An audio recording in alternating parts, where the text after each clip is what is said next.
டேய் தம்பி ஏடா வசூல் பண்றீங்க? எதுக்கு வசூல் பண்றீங்க? எதுக்கு தாங்க வசூல் பண்றீங்க? டேய் நீ வாடா தம்பி. சின்ன பசங்க ஆர்வமா ஏதோ வசூல் பண்றாங்க. எதுக்குன்னு கேட்டா சொல்ல மாட்டேங்கிறாங்க. எதுக்கு வசூல் பண்றீங்க தம்பிங்க? வாப்பா சத்யபாலன். ஆடி பதில் என்ன வசூல் பண்றீங்க? தேரோட டோட்டல் காஸ்ட் என்ன? 10,000 ரூபாய்க்கு தேர் வாங்குறீங்களா? என்னப்பா படிக்கிற நீ?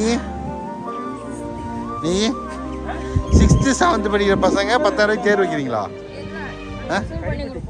வசூல் பண்ணி யாருக்கு கொடுப்பீங்க? உங்க ஹெட் யாரு? ஹெட் தான் ஒளிதாப்லையே. அவருக்கு புகழ்ச்சி பிடிக்காது. என்னங்க நல்லபடியா தேர் இல்லைங்க.